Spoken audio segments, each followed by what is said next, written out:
Semua, mari kita akan mulai pendalaman Alkitab kita. Kita akan membahas di dalam surat Efesus, melanjutkan pasal yang kedua. Kita akan bersama-sama mendengarkan pemaparan eksposisi dari surat Efesus. Ya, nanti Bapak Ibu sambil mendengarkan, sambil mempersiapkan tanggapan, juga pertanyaan atau apa yang bisa didiskusikan melalui surat Efesus ini. Baik, puji Tuhan, semua dalam kemurahan Tuhan kita boleh bersama-sama malam hari ini boleh berkumpul. Mari kita satukan hati, kita berdoa. Bapa dalam sorga, terima kasih untuk waktu yang Tuhan berikan bagi kami. Kami mengucap syukur untuk hari yang Tuhan anugerahkan, jam-jam yang akan kami pakai di dalam kami boleh mendengarkan materi eksposisi surat Efesus pasal yang kedua.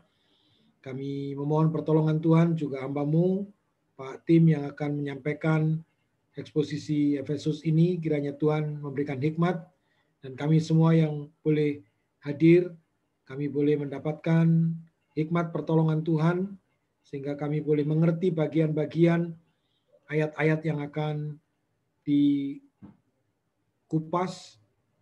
dan biarlah kami boleh mengerti apa pesan Tuhan melalui Paulus dan melalui hamba-Mu yang malam hari ini akan memberikan penjelasan untuk materi surat Efesus ini, Tuhan. Terima kasih.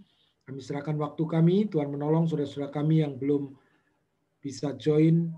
Kiranya Tuhan menolong juga mereka, juga sebentar lagi mereka boleh juga bersama-sama dengan kami, boleh bergabung dan menikmati berkat Tuhan melalui pendalaman Alkitab pada malam hari ini. Kami serahkan ke dalam tangan kasih Tuhan, Engkau memberkati waktu kami. Di dalam nama Tuhan kami Yesus Kristus, kami memohonkan doa kami. Amin. Ya, silakan Pak Tim. Ya, makasih Pak Bambang. Selamat malam, Bapak Ibu Saudara yang dikasihi oleh Tuhan. Kita bersyukur boleh bertemu kembali di dalam kelas Bible Study kita. Nah, malam hari ini saya mau melanjutkan Efesus pasal 2 ayat 11 sampai dengan ayat yang ke-22.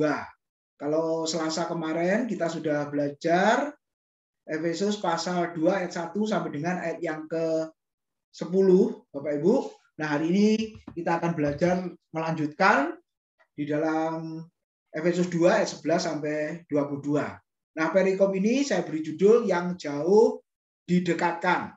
Nah, Bapak Ibu, kita sudah tidak asing dengan istilah ini ya. Buktinya dulu sebelum ada handphone ya seperti yang kita pegang hari ini, saudara, kalau kita punya saudara luar kota, luar pulau, bahkan luar negeri, walaupun secara jarak itu jauh, tapi ada saluran telepon, Bapak Ibu, kita bisa ngobrol di sana dan rasanya dekat, suaranya kan jelas juga. Lalu setelah itu berkembang, saudara, ada bentuk yang lain ya, bukan hanya audio, suara, tapi juga video, Bapak Ibu. Ya, apalagi setahun ini kita tidak bisa kemana-mana, bahkan saya juga tidak pulang ke Kediri, saudara-saudara, setahun lebih ini. Tapi rasanya masih dekat juga, karena kita pakai video call, apalagi Imlek kemarin dengan saudara-saudara, semuanya dari luar kota, saudara-saudara, kita pakai Zoom. Nah, jadi yang jauh sudah menjadi dekat dengan alat-alat yang kita miliki. Lalu, saudara, ada teman-teman yang kita sudah kehilangan kontak. Ya, saya punya teman sejak sekolah minggu, sudah tidak pernah ketemu, Bapak Ibu, lalu ada Facebook. Nah, itu menolong, saudara, akhirnya bisa ketemu, ya, akhirnya ikut kelas juga. Nah, saya bersyukur ternyata dia di luar kota, dia juga jadi hamba Tuhan. Nah, rata-rata seangkatan saya itu jadi hamba Tuhan, saudara. Ya, ada yang jadi dosen, ada yang juga jadi gembala dan penginjil. Yang penting semua melayani pekerjaan Tuhan. Nah, jadi yang jauh sudah menjadi dekat. Tapi jangan sampai saudara-saudara yang sudah dekat jadi jauh. Nah, kenyataannya kalau kita lihat saudara-saudara yang sudah dekat akhirnya jauh ya. Kalau saudara melihat di mana ruang tunggu, katakanlah, ya banyak orang di situ, tapi apakah masih ada yang saling ngobrol satu dengan yang lain, saudara-saudara? Ya kalau katakanlah kalau dulu sebelum corona itu di BPJS ya, saudara-saudara, kalau kita lihat ya waktu antri itu sampai banyak ya, yang ngobrol paling yang tua-tua, saudara. Paling tanya sakit apa, ya mau minta rujukan kemana dan lain sebagainya. Tapi yang muda-muda sudah tidak peduli atau tidak ngomong satu dengan yang lain. Karena apa? Sebenarnya sudah dekat tapi rasanya jauh karena sibuk dengan handphone Android-nya masing-masing. Nah, jangan sampai yang sudah dekat itu jadi jauh ya, saudara-saudara. Nggak usah jauh-jauh di lingkungan keluarga kita pun, antara orang tua dengan anak-anak kalau masih kecil-kecil begitu dekat. Tapi kalau sudah remaja, pemuda, sudah masuk ke kamar masing-masing dan kita nggak pernah ngobrol juga, saudara-saudara. Bahkan satu rumah pun ngobrolnya, komunikasinya melalui chatting WA. Lah ini kan aneh, saudara ya. Yang sudah dekat tapi rasanya jauh. Nah, hari ini kita melihat yang jauh didekatkan, lalu yang sudah dekat harus semakin dekat. Nah, ini pesan yang kita mau renungkan bersama-sama pada malam hari ini di Efesus pasal 2 ayat 11 sampai 22. Yang tadinya jauh lalu didekatkan, lalu kalau sudah dekat kita harus semakin dekat, saudara-saudara. Nah, mari kita melihat ayatnya. Efesus 2 ayat 11 sampai 12 yang berbunyi demikian.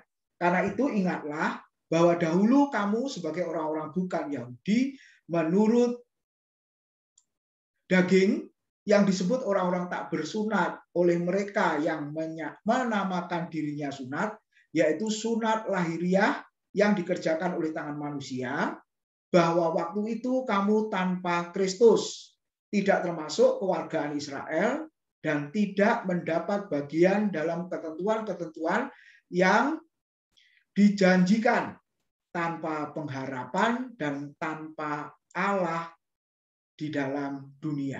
Saudara-saudara, kita lihat ada satu kata kunci dahulu. Saudara, nanti kita akan lihat dahulu dan sekarang. Masih berhubungan dengan Efesus pasal 2 ayat 1 sampai dengan ayat yang ketiga. Paulus juga mengatakan dahulu kamu telah mati karena dosa-dosa dan pelanggaranmu. Kamu hidup di dalamnya dan lain sebagainya. Kita sudah bahas Selasa kemarin. Lalu sekarang seperti apa? Nah, Bapak Ibu, kalau kita merenungkan hidup kita dahulu dengan sekarang, perbedaannya di mana, saudara? Ya, kalau orang berbicara kadang ketika dahulu itu yang diceritakan yang baik-baik atau yang buruk-buruk, saudara-saudara. Secara umum, sebagian besar. Satu contoh yang sederhana. Dahulu aku melayani Tuhan dengan setia.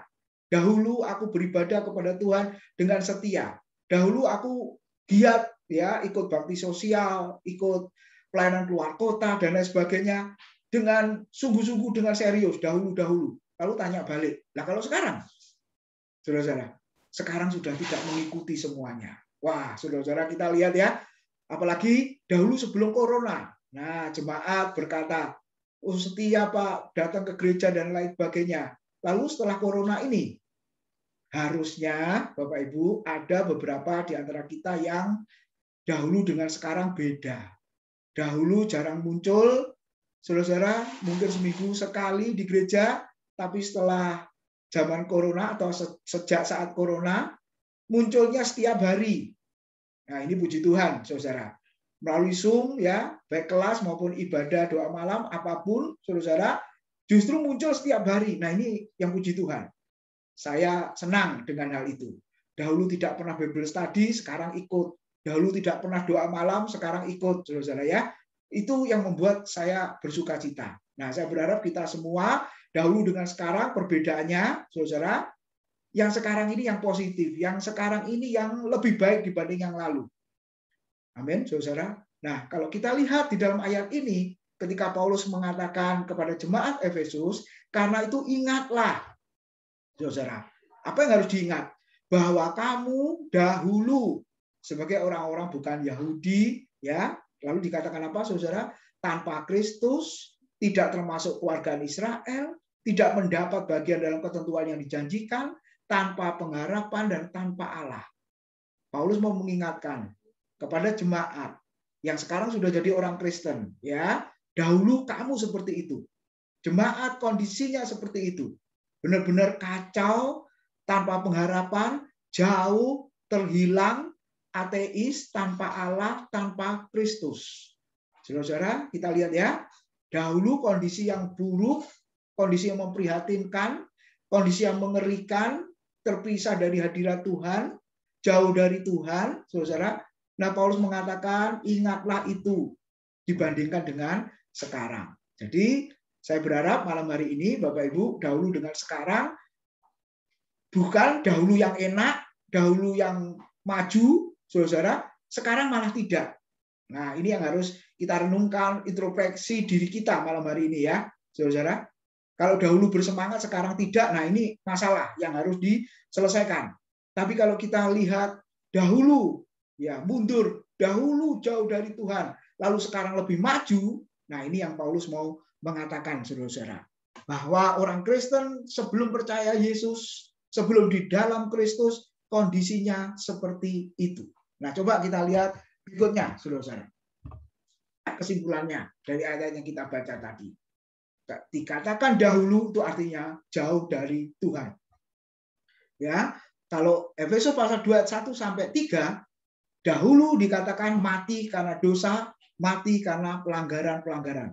Kamu hidup di dalamnya, kamu mentaati ya penguasa kerajaan angkasa, hidup penuh dengan hawa nafsu, kedagingan dan lain sebagainya, atau hal-hal yang semuanya tidak berkenan di hadapan Tuhan. Nah, itu yang dikatakan oleh Paulus, saudara-saudara. Dahulu kondisi yang seperti itu, Efesus 2 ayat 1 sampai 3. Sekarang Efesus 2 ayat yang ke-12, ketika dikatakan jauh dari Tuhan, dikatakan apa? Bukan orang Yahudi secara fisik. Nah, saudara, ini menarik ya. Kenapa Paulus sampai membedakan seperti itu? Bagi orang Yahudi, saudara, secara fisik dilahirkan sebagai orang Yahudi pada masa Paulus menulis surat itu, maka mereka bangga. Mereka bersuka cita. Kenapa? Karena aku adalah bangsa pilihan Tuhan. Ya, bangsa milik Tuhan. Dan kamu semua bangsa non-Yahudi, saudara, itu bangsa yang layak dibinasakan, saudara. Tidak masuk hitungan sama sekali. Ingat, saudara, perasaan ini dimiliki oleh siapa? Contohnya, Nabi Yunus kalau kita baca di sana. Tuhan memerintahkan apa, saudara? Supaya pergi ke Niniwe, memberitakan Injil di sana supaya mereka bertobat kembali kepada Tuhan. Tapi Alkitab mengatakan di Yunus pasal 1, dia pergi ke tempat yang lain, saudara ya. Tidak ke Niniwe, tapi ke tempat yang lain. Kalau kita lihat peta itu berlawanan arah perginya, saudara. Oke, ditafsirkan macam-macam. Dikatakan pergi menjauhi Tuhan. Kenapa pergi? Karena di sana ada tambang emas ya, saudara saya kan perginya ke tempat yang lain ya. Lalu yang kedua apa? Dia mau meninggalkan jabatan nabi. Dia mau meninggalkan jabatan nabi itu. Dia mau jadi pengusaha, saudara. Nah, tafsiran mengatakan seperti itu. Tapi sebenarnya, saudara, hati Yunus itu tidak rela kalau bangsa non-Yahudi itu bertobat dan diselamatkan. Itu alasannya. Kenapa? Karena bagi bangsa Yahudi, bagi orang Yahudi secara fisik itu bangsa pilihan dan non-Yahudi itu layak dibinasakan. Jadi ketika Niniwe akan dibinasakan, sebenarnya Yunus bersuka cita, saudara. Tapi Tuhan berkehendak yang lain ya. Akhirnya Yunus ke sana, saudara, melalui peristiwa ya masuk ke dalam perut ikan dulu, lalu dikeluarkan, akhirnya pergi ke sana. Ketika pergi ke sana, orang Niniwe bertobat, Yunus marah. Nah, saudara-saudara lihat ya.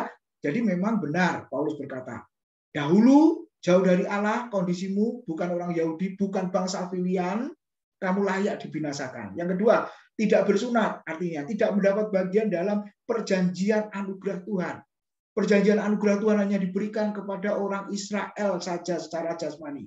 Lalu berikutnya apa? Kamu tanpa Kristus, tanpa pengharapan kepada Mesias itu yang dijanjikan oleh perjanjian lama. Karena janji kedatangan Mesias itu hanya untuk orang Yahudi saja. Begitu, saudara. Lalu dikatakan apa? Tidak termasuk kewargaan Israel. Boleh dikatakan menurut kitab Taurat itu orang asing.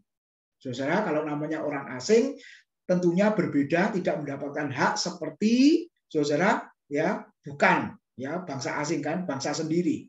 Nah, kalau mau masuk, ya dikatakan di kitab Taurat itu masuk menjadi orang Israel, ada syarat-syaratnya. Jadi orang Israel yang masuk ke dalam kumpulan jemaah orang Israel. Tidak termasuk kewargaan Israel. Dikatakan orang asing. Lalu tidak mendapatkan bagian dalam ketentuan yang dijanjikan. bahkan dikatakan tanpa pengharapan, tanpa Allah. Kita bersyukur di bulan April, saudara, dalam nuansa kebangkitan Kristus. Kristus telah mati dan bangkit, akhirnya orang yang percaya kepadanya memiliki hidup yang berpengharapan. Jadi saudara, itulah kondisi dahulu. Paulus mengatakan, ingatlah dahulu keadaanmu seperti itu. Lalu saudara, kita bisa melihat di dalam ayat yang ke-13, di situ dikatakan apa? Tetapi sekarang, ya, selalu begitu ya, dahulu lalu sekarang. Tetapi sekarang di dalam Kristus Yesus, kamu yang dahulu jauh sudah menjadi dekat oleh darah Kristus. Saudara, kita boleh melihat di sini dahulu keadaan kondisi seperti itu, bukan hanya mati karena dosa dan pelanggaran, tapi tidak terhisap menjadi orang Israel, dikatakan tanpa Kristus, tanpa Allah, tanpa pengharapan, tidak mendapat bagian yang dijanjikan, orang asing dan lain sebagainya. Tetapi sekarang Paulus mengatakan, di dalam Kristus Yesus, kamu yang dahulu jauh sudah menjadi dekat oleh darah Kristus. Di dalam Kristus, en Kristo, kata Yunaninya. Itu memiliki makna yang sangat dalam, yang sangat luar biasa, saudara. Kapan itu? Nanti kita akan lihat setelah menjadi manusia baru, Efesus pasal 2 ayat yang kelima, ketika itulah Allah telah melahirkan kita, saudara ya. Nah, jadi ketika sudah menjadi manusia baru, saya dan saudara, itu kondisinya sudah di dalam Kristus, sekarang dekat. Dekatnya oleh apa? Dikatakan oleh darah Kristus. Kita ingat, saudara, darah Kristus yang dicurahkan kapan? Ketika dia mati di atas kayu salib. Kita sudah peringati Jumat Agung kemarin, saudara-saudara. Jadi peranan darah Kristus sangat menentukan di sana. Lalu kita bisa melihat, kita hubungkan dengan Ibrani 10 ayat 19 sampai 21 yang berbunyi demikian. Jadi saudara-saudara, oleh darah Yesus kita sekarang penuh keberanian dapat masuk ke dalam tempat kudus. Karena ia telah membuka jalan yang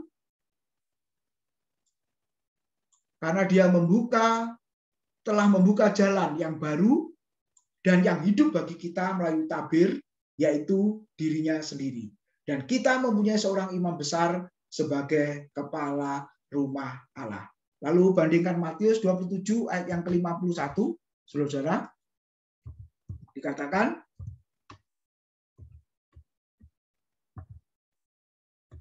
coba kita lihat Matius pasal 27 ayat yang ke-51. Ada di situ ya. Matius pasal 27 ayat yang ke-51, saudara-saudara, yang berbunyi demikian. Dan lihatlah, tabir bait suci terbelah dua dari atas sampai ke bawah, dan terjadilah gempa bumi dan bukit-bukit batu terbelah, dan seterusnya. Saudara-saudara, itu waktu Yesus mati di atas kayu salib, maka di situ dikatakan tabir bait suci terbelah dua dari atas sampai ke bawah. Nah, maksudnya apa, saudara? Sebelum melihat hal itu, coba kita meneliti perbedaan, saudara. Perbedaan imam dalam perjanjian lama dan perjanjian baru. Menurut Ibrani pasal 4 ayat 14 sampai pasal 5 ayat 1 sampai dengan ayat yang ke-10. Kalau Bapak Ibu lihat di situ, ya, di dalam perjanjian lama Harun dikatakan sebagai imam besar, manusia yang sangat lemah. Artinya punya dosa, saudara, karena dia manusia pada umumnya.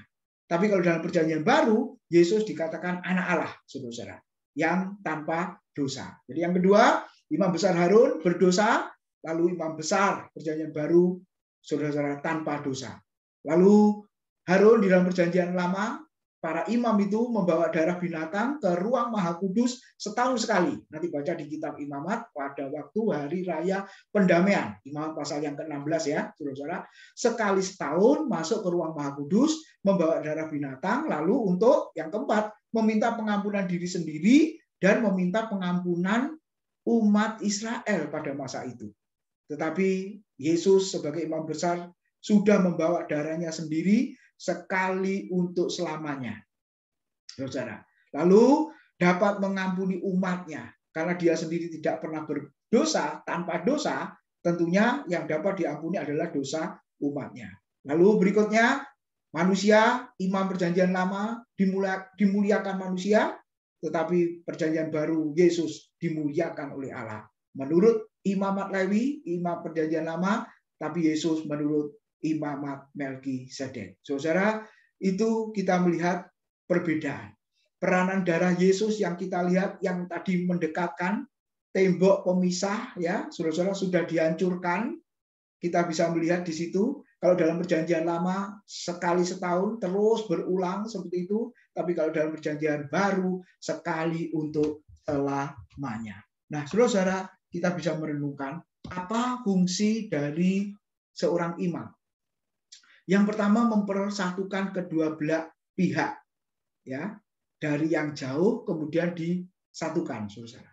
Lalu mendamaikan yang sedang bermusuhan. 1 Yohanes pasal 2 ayat 1, kalau saudara lihat di situ, salah satu fungsi dari pengantara adalah membawa, ya, doa kepada Bapa. Dan Alkitab mengatakan Kristus itulah pengantara kepada Bapa.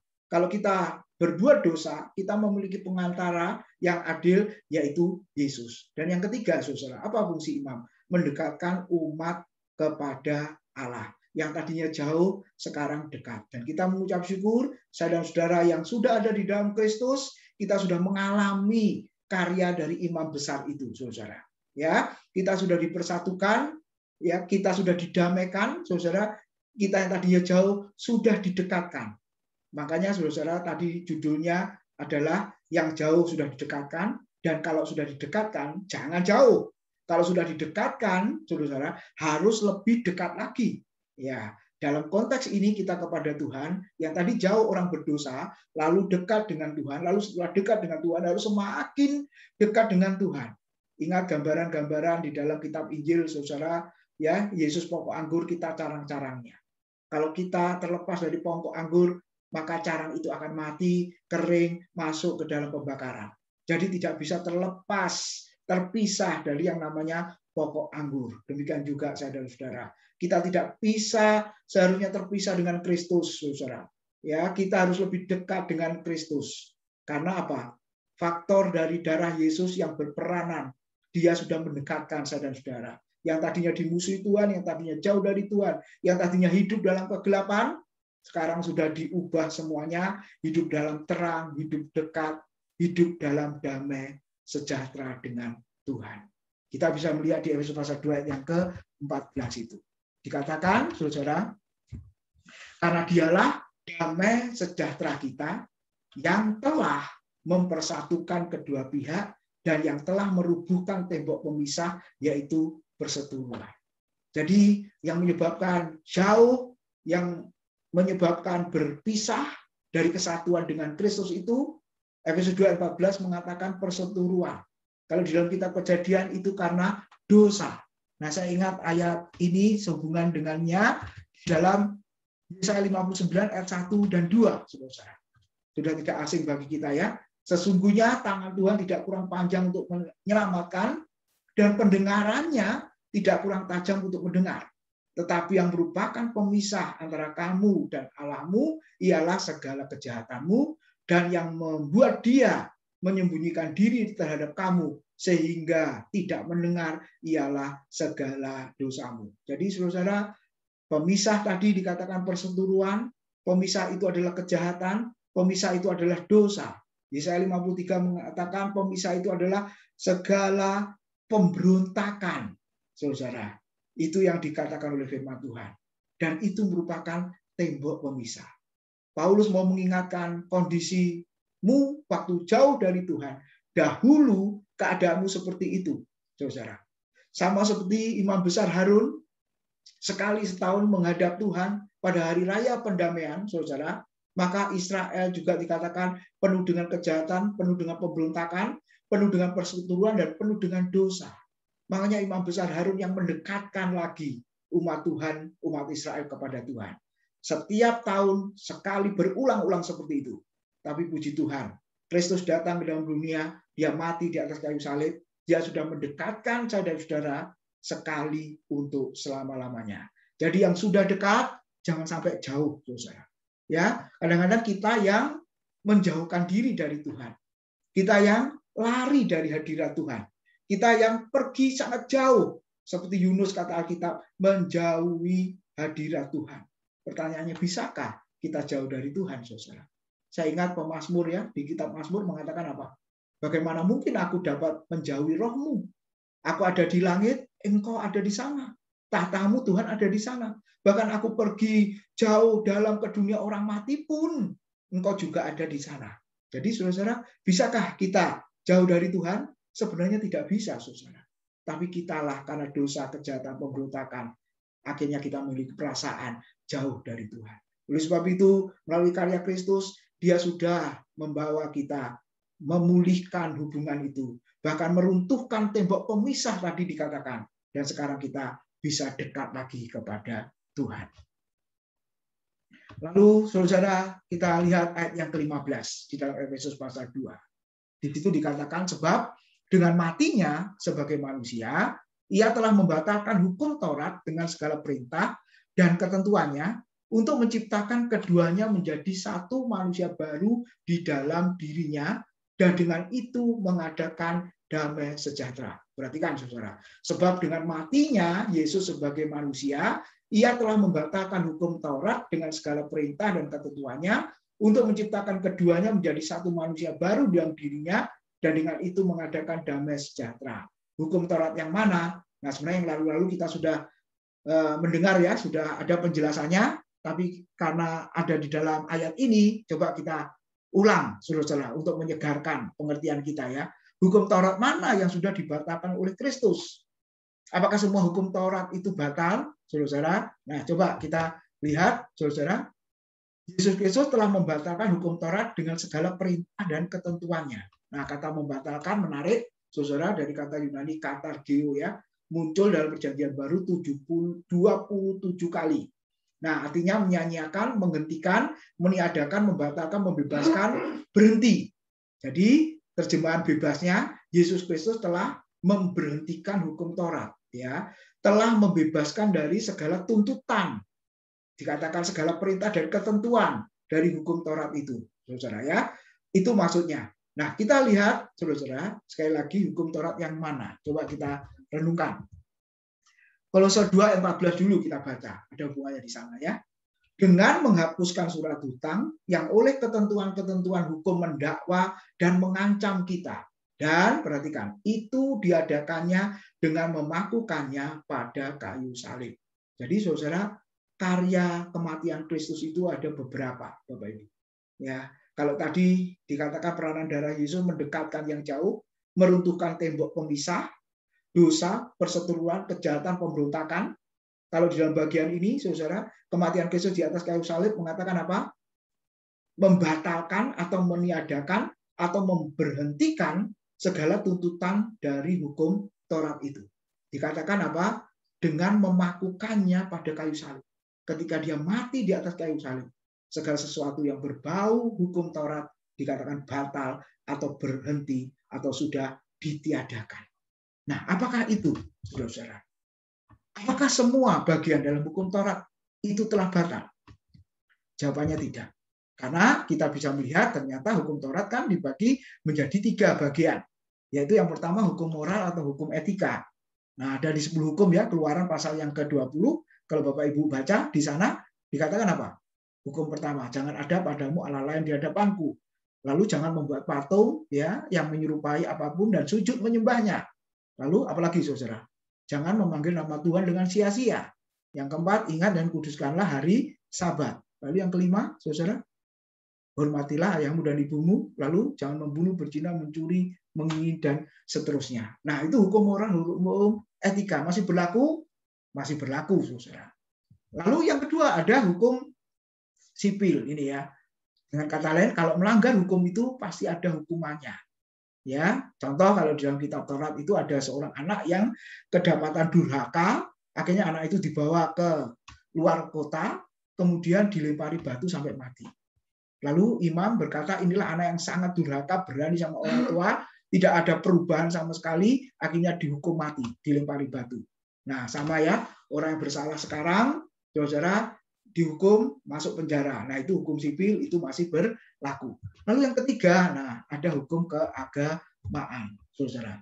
Dari ketiga bagian hukum Taurat yang dikatakan itu sudah ditiadakannya, dipakukannya pada kayu salib. Itu hukum yang mana? Tentunya bukan hukum yang pertama dan yang kedua, saudara. tapi yang ketiga, yaitu hukum keagamaan. Nah, jadi hukum Taurat mana yang batal? Jawabannya adalah hukum keagamaan. Contohnya apa, saudara?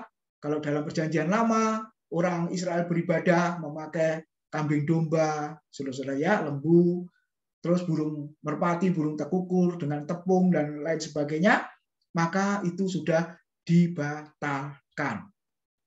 Lalu hari Sabat, makanan haram, makanan halal, nah itu sudah nggak berlaku lagi, saudara. Jadi semuanya sudah dibatalkan oleh Kristus. Sebab sudah digenapi oleh Kristus di atas kayu salib. Matius 5 ayat 17, aku datang bukan untuk meniadakan hukum Taurat, tapi untuk menggenapinya. Dalam arti, saudara, menggenapi yang sudah dituntut, yaitu hukum keagamaan. Kristus sudah datang, mati di sana, menggenapi yang itu, jadi sekarang kita sudah tidak melakukannya lagi. Nah, itu ya maksudnya. Nah, tujuannya apa Kristus lakukan itu? Tadi sangat jelas, saudara, Efesus 2 ayat 15, supaya saudara-saudara menjadi manusia baru. Terus-menerus diulang-ulang.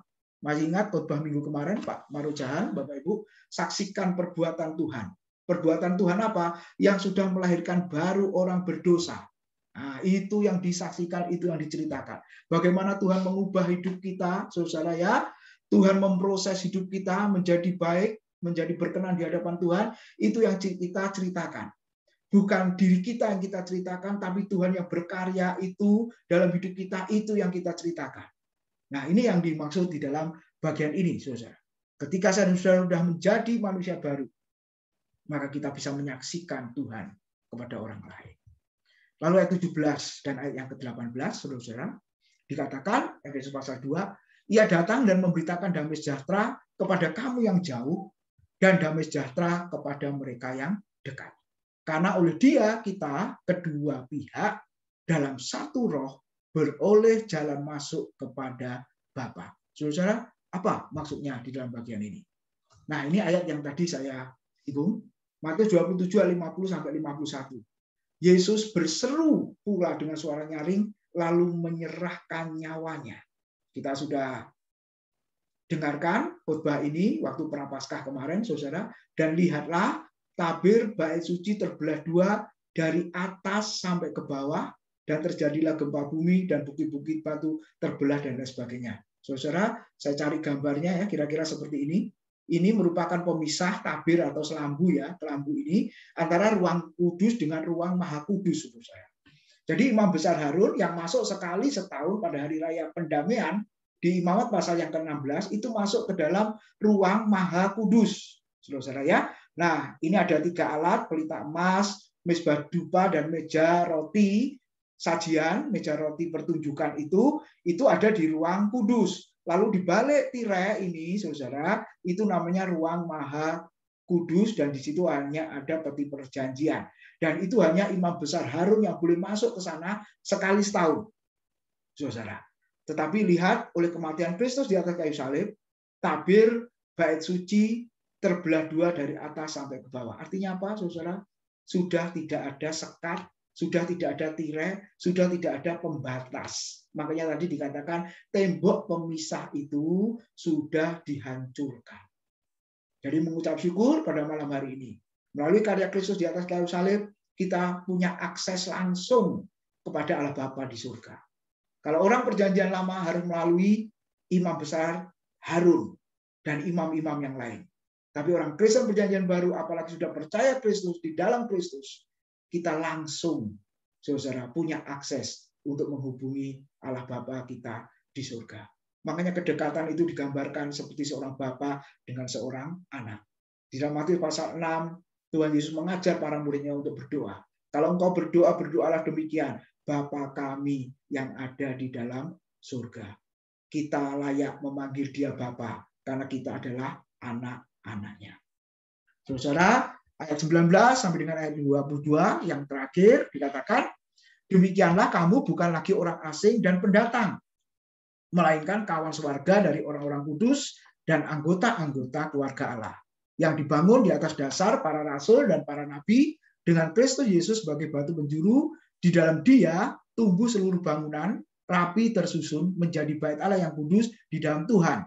Di dalam Dia kamu juga turut dibangunkan, saudara, menjadi tempat kediaman Allah di dalam roh. Nah, Efesus 2, 19-22, tadi yang jauh, yang Paulus mengatakan, kamu ingat ketika kamu dahulu jauh, masih ingat saudara apa tadi? Tidak termasuk keluarga Israel, ya, tidak disunat, tidak mendapat perjanjian anugerah, saudara ya, tanpa pengharapan, tanpa Kristus, tanpa Allah, bahkan ujung-ujungnya apa? Menuju kepada kebinasaan. Nah, sekarang melalui darah Kristus kamu sudah dekat, lalu dikatakan apa? Sudah bukan orang asing lagi, melainkan kawan sewarga dari orang-orang kudus dan anggota-anggota keluarga Allah. Perhatikan, ada kawan sewarga dari orang-orang kudus dan anggota-anggota keluarga Allah. Apakah itu, saudara, kumpulan orang percaya atau gereja?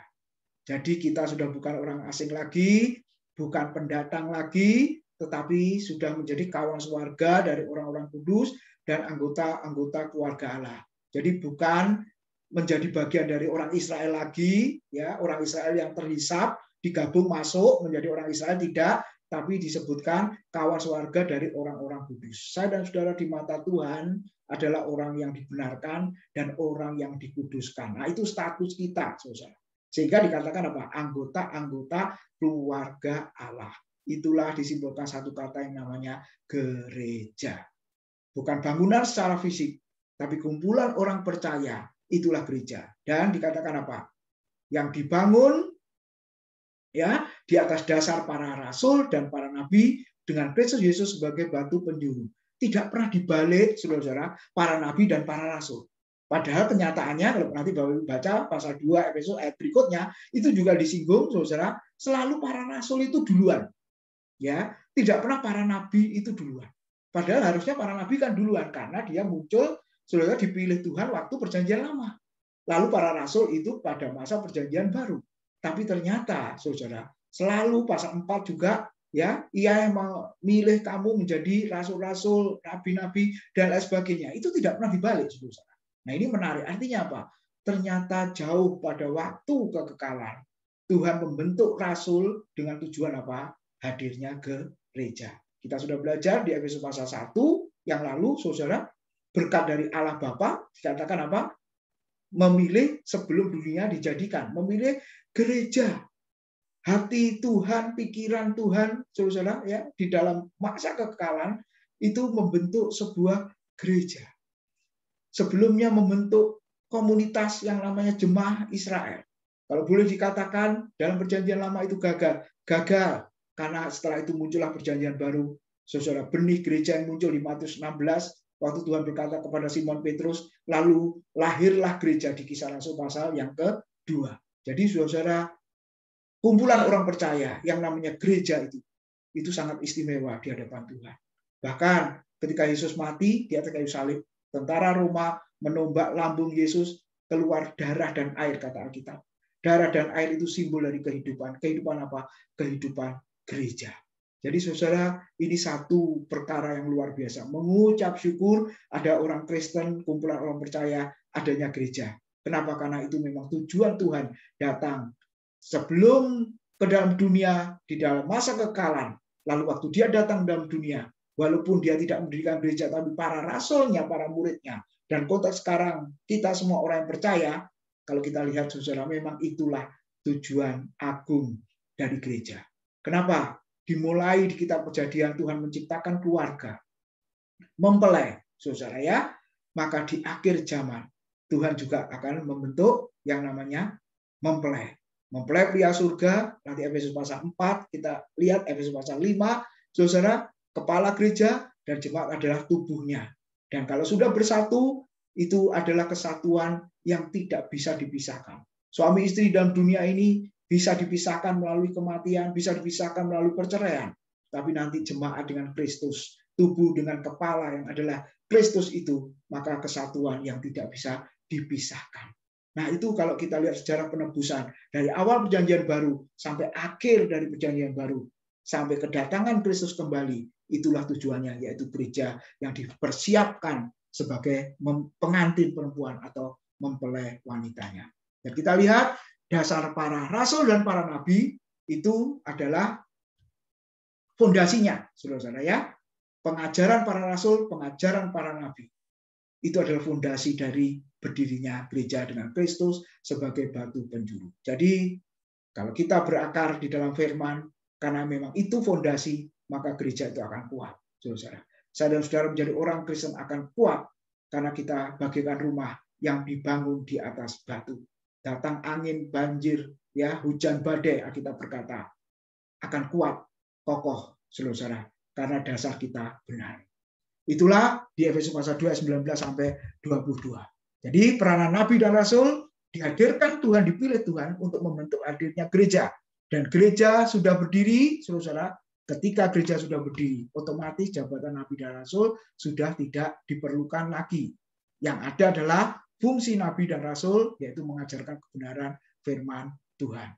Saudara, inilah fungsi saya, fungsi saudara sebagai nabi dan rasul, yaitu mengajarkan kebenaran firman Tuhan.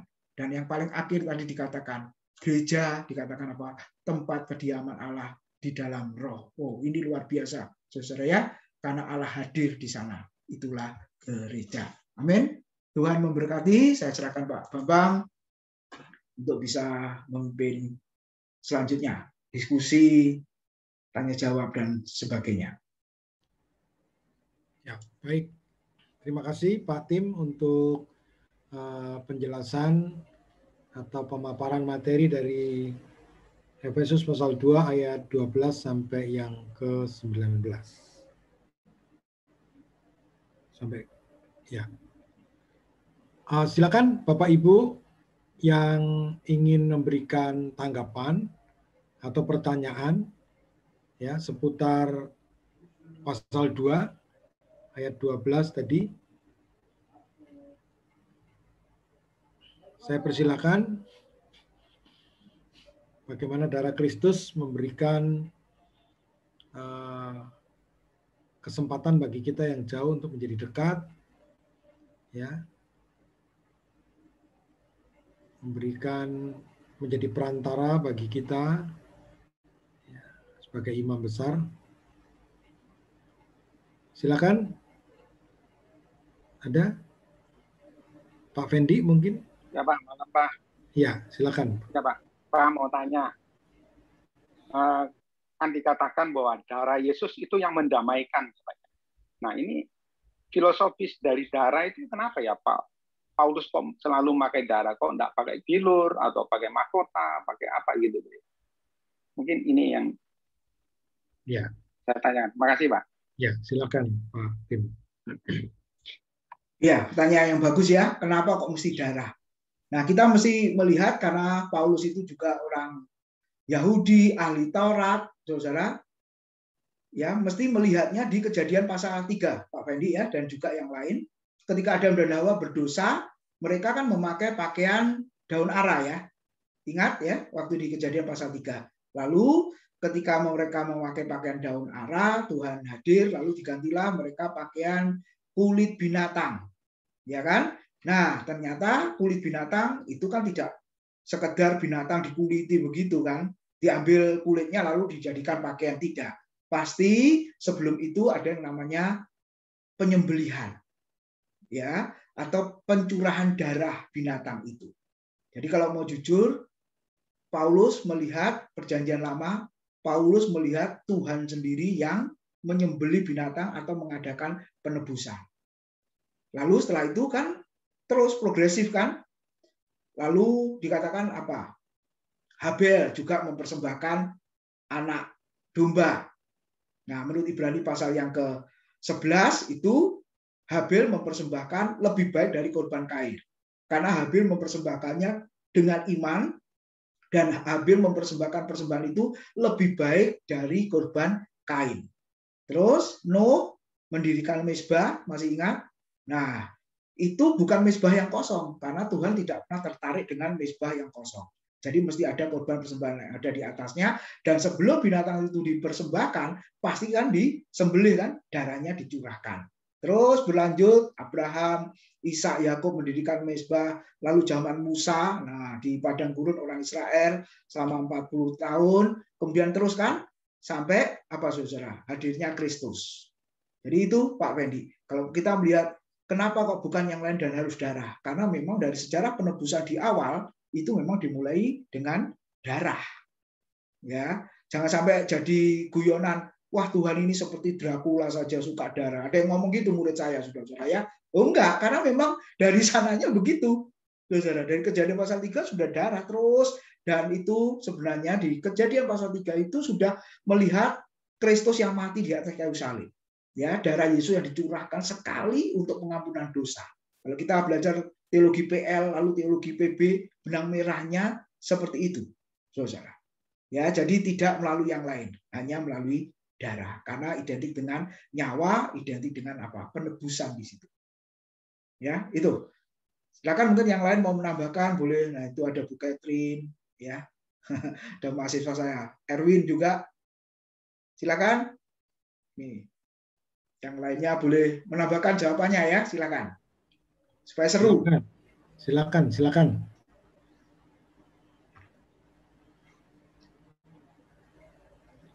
Gitu Pak Pendi. Ya Pak, silakan yang lainnya dulu Pak.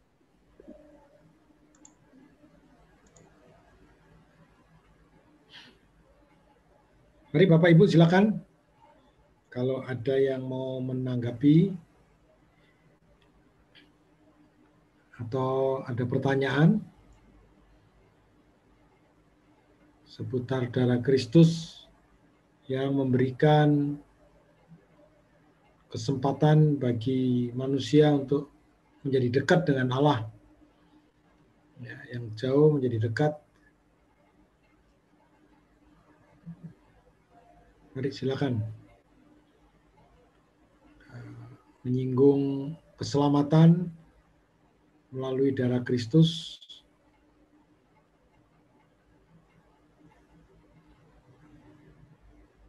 Mari.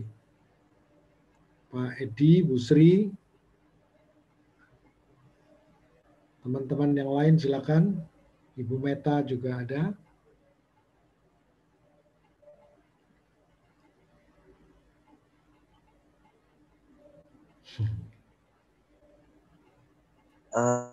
Pak Timotius, saya ingin bertanya. Ya, Erwin.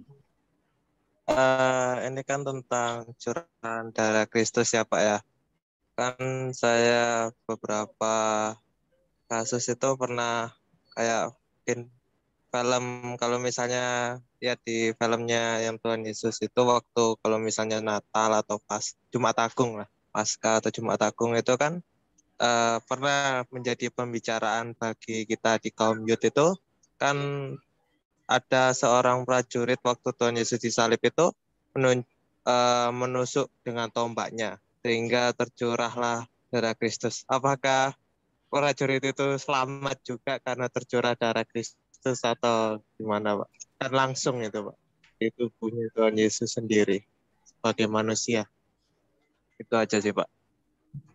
Terima kasih. Ya, silakan ya. Pak Tim. Ya, oke. Yang kita pelajari ini, saudara, darah Kristus dalam arti figuratif ya. Ya, toh, dalam arti figuratif kan? Ya. Nah, tentara Roma itu kan kalau kita lihat di Injil Yohanes, nah itu munculnya di Injil Yohanes ya, Erwin ya, itu Erwin ya, di Injil Yohanes. Nah, memang tentara Romawi itu sebenarnya kan diperintahkan apa? Di ayat-ayat itu kalau kita baca. Kalau mayat yang tergantung di atas kayu salib itu masih hidup, kan ada jarak waktu itu ya, apalagi itu mendekati Paskah, kata Alkitab, mayat-mayat tidak boleh bergelantungan di atas kayu salib. Jadi kalau ada yang masih hidup, perintahnya apa tentara Roma? Patahkan ya tulangnya. Ketika dipatahkan, dipukul, kesakitan, cepat mati. Nah itu tujuannya. Nah tapi ketika melihat Yesus sudah mati, ya tentara ini tidak mematahkan kakinya, mematahkan tulangnya. Nah ini juga sesuai dengan nubuatan ya di kitab Mazmur itu, dan tidak ada satu tulang pun yang dipatahkannya, dan itu memang digenapi. Akhirnya tentara Romawi ketika melihat Yesus sudah mati tergantung di atas kayu salib, tidak mematahkan tulang kakinya, saudara, tapi nah ini menusuk lambung Yesus dengan tombak. Nah, ini kan tidak pernah diperintahkan, ya. Lalu keluar darah dan air. Nah, Putu, apakah darah dan airnya Yesus itu mengenai tentara Roma itu? Ada ayatnya nggak mengenai tentara Roma itu? Ya, ada nggak? Nggak ada ya. Nggak ada. Kalau kita sih melihatnya keluar darah dan air itu adalah simbol kehidupan atau lahirnya atau munculnya gereja. Ya, kita tidak menyoroti tentaranya itu. Yang jelas tentaranya ini, saudara, sangat membenci Yesus ya, bahkan sudah mati pun masih mau menyiksanya. Kalau saya melihatnya itu. Jadi Yesus sudah mati pun masih menyiksa dengan menusuk lambung Yesus. Ya, ini kan orang yang paling kejam kan. Waktu Yesus masih hidup diadili ya, dibawa ke Herodes, ke Pilatus, ke imam besar ya, terus seperti itu. Tentara-tentara juga mengolok-olok, ya, memukul dan lain sebagainya. Betul? Tapi sudah mati pun, saudara, dia masih juga menyiksa Yesus. Bahkan sebelum Yesus mati, mempermalukan Yesus dengan menelanjangi Yesus, lalu menertawakan Yesus dengan mengundi jubah Yesus pada masa itu. Injil Yohanes mencatatnya. Nah, jadi kalau ditanya, ini orang yang sangat benci Yesus. Nah, kalau ditanya selamat apa enggak, jawabannya apa, saudara? Gitu ya. Ya, ini ya sekali lagi soal selamat enggak ya kita enggak tahu. Tapi kalau dari lihat orang yang model seperti itu, saudara ya, ya semoga mereka termasuk yang memuji. Masih ingat, ada enggak tentara yang memuji waktu Yesus mati? Sungguh dia ini adalah anak Allah. Iya, ada ya memuji seperti itu ya? Apakah ini yang termasuk yang nusuk itu? Ya, coba nanti diselidiki lagi. Ya, saya juga nggak tahu apakah yang memuji sungguh dia ini adalah anak Allah itu, ya akhirnya percaya Yesus kan nggak dijelaskan juga kan, saudara, ya kan nggak dijelaskan. Nah, jadi intinya kalau Alkitab nggak menjelaskan ya kita nggak tahu, ya toh nggak tahu mau jawab apa, wong Alkitab diam, seperti itu. Tapi yang kita lihat di dalam proses darah Yesus tercurah itu ya bukan secara fisik yang dialami oleh tentara Roma itu tadi, lebih menunjuk kepada figuratif, yaitu lahir atau munculnya gereja di Kisah Rasul pasal yang kedua. Ya, itu Erwin. Mungkin yang lain bisa menambahkan, silakan Bapak Ibu. Terima kasih, Pak. Ya. Ya, silakan mau ditambah boleh. Ya, Bu Catherine mau menambahkan silakan. Kalau menurut saya sih kalau tentaranya itu kan kita nggak tahu riwayat tentaranya itu setelahnya, Pak. Mungkin saja setelahnya dia jadi percaya pada Yesus, berarti dia terima keselamatan, Pak.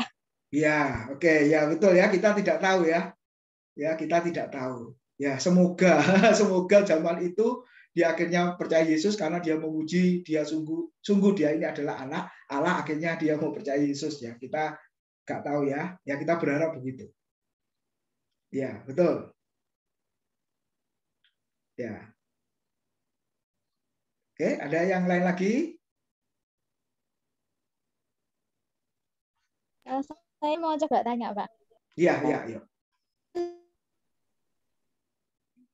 Beberapa kali menyebut nama Melkisedek.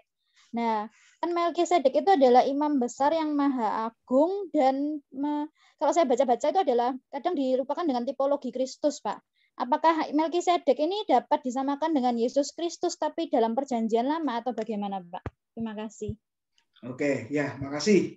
Oke, langsung Pak Ambang ya, nanti bisa ditambah, Pak. Ini teologi PL, sebenarnya tugasnya Bu Catherine waktu kuliah ini ya, belum tuntas itu. Ya, kalau bahas surat Ibrani ya, belum tuntas tuh Melkisedek. Oke. Nah, kalau di dalam perjanjian lama memang muncul ya. Muncul waktu Bapak Abraham dikatakan apa? Ketika menang perang dengan Raja Kedorlaomer ya. Lalu ketemu Melkisedek, lalu dikatakan apa? Imam Allah yang Maha Tinggi dan Raja. Ya, jadi dua jabatan sekaligus dimiliki oleh satu orang. Nah, ini sebenarnya langka ini. Kalau satu jabatan raja ya satu orang raja, nggak ada yang merangkap seperti itu ya. Kalau berfungsi memang bisa merangkap, tapi ini jabatan raja dan imam sekaligus. Ya, oke. Lalu pertanyaannya, kalau begitu di dalam Perjanjian Lama, bisakah kita mengatakan dia adalah Kristus, dia adalah Allah dalam Perjanjian Lama? Saya pribadi mengatakan bisa. Buktinya apa? Dia berhak menerima persepuluhan juga. Lalu disebut apa? Imam Allah yang maha tinggi. Raja di atas segala raja. Dan yang ketiga apa? 2 jabatan dimiliki oleh satu pribadi. Ya, seperti itu. Jadi jawabannya boleh dia Kristus yang muncul dalam Perjanjian Lama dalam bentuk apa? Kalau teologi PL kita belajar ada yang namanya teofani gitu kan, ya, penampakan Allah yang berwujud seperti manusia. Nah, makanya disebut lagi apa? Ibrani, tidak berayah, tidak beribu, tidak bersisilah. Nah, ini kan bicara soal apa? Kekekalan sebenarnya. Ya kan? Kekekalan. Jadi, bisakah dia adalah Kristus dalam Perjanjian Lama? Ya, bisa. Penafsir banyak mengatakan, buku-buku menulis juga seperti itu. Jadi Kristus yang muncul dalam Perjanjian Lama. Bisa. Itu ya. Oke, gimana?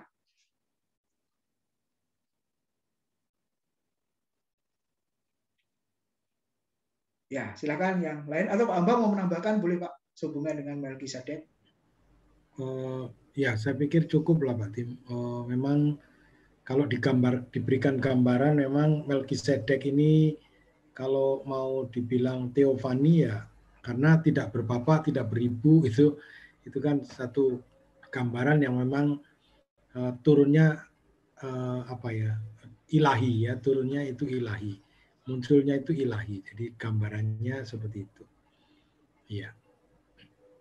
Baik. Kembali ke surat Efesus atau memang masih ada pertanyaan sekitar pemahaman tentang Taurat tadi juga disinggung Pak Tim. Ya, bagaimana darah Kristus itu melebihi hukum Taurat dalam arti bagaimana manusia itu bisa menjadi dekat kepada Allah ya, atau memiliki jalan kepada Allah. Itu memang anugerah darah dari korban Kristus itu memang yang memungkinkan manusia bisa kembali kepada Allah. Saya persilakan. Masih ada?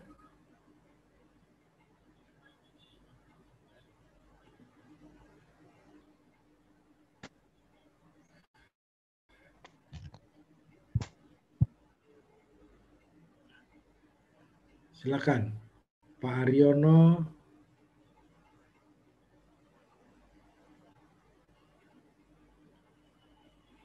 Ada Ibu Meta, ada Pak Syarif, Pak Indrawan, Bu Yena. Mari. Pak, satu lagi kalau boleh. Boleh. Ini kan ya, silakan. Silakan. Menganut kalau darah Yesus saya terkait dengan perjamuan kudus ya Pak ya, kalau boleh. Perjamuan kudus kan kalau di gereja saya itu kan kuasa tubuh dan darah Yesus selalu dilambangkan seperti itu. Dan kita juga terikat sekali dengan perjamuan kudus dan minyak urapan di gereja saya. Terus apakah misalnya jika ada orang berdosa tapi belum sempat bertobat, terus waktu masa itu sebelum menjelang kematian, ya semenit atau 1 jam sebelum menjelang kematian, terus kita minumkan darah minyak urapan dari perjamuan kudus tersebut, kan dilambangkan sebagai darah. Nah, itu apakah dapat memperoleh keselamatan juga atau tidak, Pak? Ya, terima kasih. Silakan Pak Tim. Ya, ini rumus yang berikutnya ya. Kita diselamatkan melalui iman saja, perbuatan saja, iman dan perbuatan, atau iman dan perjamuan suci. Nah, gitu ya. Ini mau ambil yang mana ini? Oke. Nah, jadi Erwin memegang yang ini ya. Jadi kalau diselamatkan itu harus melalui iman dan makan minum perjamuan suci. Nah, kita kembali ke Alkitab aja. Berapa detik atau berapa menit ya istilahnya kesempatan yang terakhir ketika orang itu diselamatkan, coba di Alkitab ada contohnya enggak, saudara-saudara? Ya, di Alkitab. Jadi sudah waktu-waktu terakhir lalu diselamatkan, itu apa yang dia lakukan? Nah, kita mesti ingat yang minggu lalu, Efesus pasal 2 ayat 8 dan 9. Karena kasih karunia kamu diselamatkan melalui iman.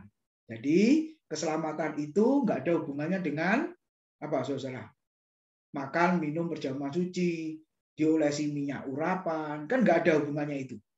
Ya, menurut Efesus pasal 2 ayat 8 dan 9. Tapi murni kasih karunia, murni anugerah, murni pemberian Tuhan. Kan gitu ya.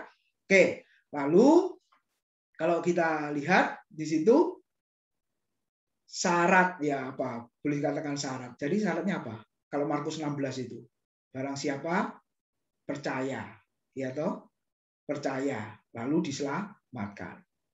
Jadi sebenarnya Erwin dan juga yang lain yang nggak ada hubungannya dengan perjamuan suci sebenarnya. Atau minyak urapan apalagi. Ya, kalau untuk diselamatkan kan nggak ada hubungannya dengan itu. Ya, jadi sarananya apa? Ya darah Kristus. Ya kan? Darah Kristus dalam arti figuratif ya. Percaya, menjadi manusia baru, itu tadi konteksnya. Seperti itu. Nah, itu yang bisa dikatakan menyelamatkan. Ya, itu Edwin. Ya, Gimana? berarti kalau dalam konteks berarti prinsip gereja saya salah ya Pak ya? Ya, bukan salah, belum tahu gitu ya. Makanya suruh ikut kelas ini supaya tahu. Gitu ya. Ya, karena Alkitab mengajarnya begitu. Nah, jadi orang yang tadi dikatakan mau perjamuan suci, mau makan minum perjamuan suci, itu pun kan syaratnya apa? Kan harus sudah percaya kan? Sebab kalau belum percaya Yesus adalah Tuhan satu-satunya juru selamat, lalu makan minum perjamuan suci ya nggak ada artinya. Nggak ada artinya. Tapi kebanyakan gereja cuma syaratnya sudah dibaptis gitu aja sih Pak. Sudah dibaptis. Bukan percaya. Iya. Iya kan nggak ada tapi ayatnya orangnya juga kan? Percaya. Iya, percaya atau enggaknya terserah orangnya sih Pak. Oh gitu ya. Iya. Nah, jadi prinsipnya itu tadi yang dikatakan Alkitab. Ya, jadi bisa percaya itu anugerah, lalu diselamatkan itu juga karena anugerah. Jadi bukan karena perjamuan suci dan lain sebagainya. Ya, enggak ada ayatnya yang ngomong begitu kan, enggak ada. Gitu kan? Nah, itu yang penting. Jadi kita mesti kembali ya ke Alkitab ngomong apa. Nah, itu yang harus kita ajarkan, yang harus kita mengerti. Seperti itu. Ya, gitu Erwin. Ya. Ada yang lain lagi? Silakan. Gini Pak, masanya sayanya masih bingung gini Pak. Kan kita sebagai misalnya kita yang gini orang gereja gitu ya, pasti juga akan melakukan dosa lagi gitu loh. Terus juga yang sudah pernah dibaptis pun udah percaya Tuhan Yesus itu pun pasti melakukan dosa lagi gitu loh. Terus apa gunanya gitu loh kita menerima, misalnya kita di luar dari orang lain melihat itu kita dipenuh percaya kepada Tuhan, kita pasti selamat itu. Terus tapi dalam diri kita sendiri kita juga pasti toleransi terhadap dosa. Nah, apakah itu layak atau enggaknya memperoleh keselamatan itu kan ya dari mananya coba? Kalau kita cuma toleransi sama dosa masih ya nggak apa-apa lah sekali-sekali gitu. Kan juga membingungkan Pak. Ya, oke. Jadi persoalan bisa berbuat dosa itu iya, bisa jatuh dalam dosa itu iya.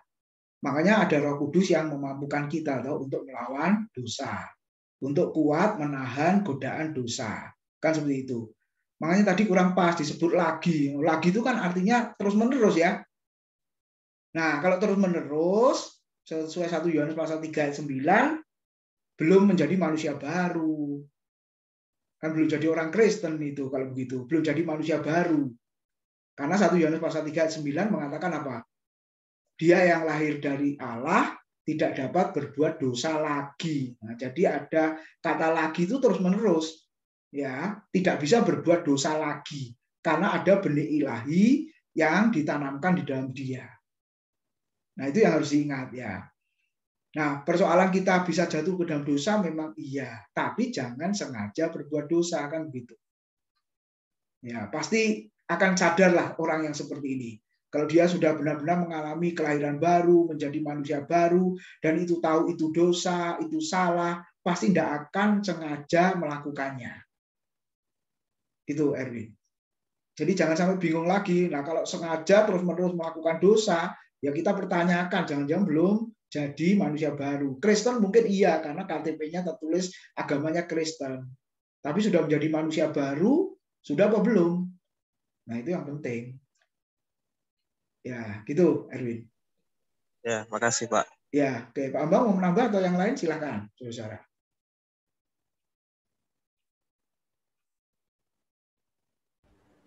Ya, mungkin yang lain ada pertanyaan. Saya, Pak. Ya, silakan Ibu Meta. Ya, saya tadi maksudnya yang di saya Pak kurang nyambung mengenai tentang apakah kita bisa terpisah dari Tuhan. Itu tadi Pak, saya kok masih rodok kurang jelas. Tolong dijelaskan Pak ya, dijelaskan lagi. Apakah ini ada hubungannya dengan Roma pasal 8 ayat 35 itu loh Pak. Siapakah yang akan memisahkan kita dari kasih Kristus, penindasan, kesesakan, kelaparan, ketelanjangan. Jadi bagaimana sebenarnya manusia bisa enggak memisahkan dirinya dari Allah itu loh, Pak. Oke, ya. Aja, Makasih. Ya. Oke, kalau belum di dalam Kristus, ya, yang kita bahas ya, Efesus pasal 2 ini, ayat 1, 2 dan ayat 12, 13 tadi, memang kondisinya terpisah. Ya, kalau masih di luar Kristus kan gambarannya Paulus apa? Memang benar-benar terpisah karena jauh kan. Nah, sekarang sudah didekatkan, bahkan dikatakan sudah di dalam Kristus. Pertanyaannya, bisa terpisah? Ya nggak bisa memang, nggak bisa terpisah. Tapi, nah kadang-kadang kan kita yang seperti Yunus tadi kan, memisahkan diri, menjauhkan diri. Tapi semakin memisahkan diri, menjauhkan diri, Tuhan terus mengejar nggak? Gambarannya seperti itu. Ya, Tuhan terus kejar kan, sampai kembali. Kalau nggak mau dikejar Tuhan, ya tanggung akibatnya dulu lah.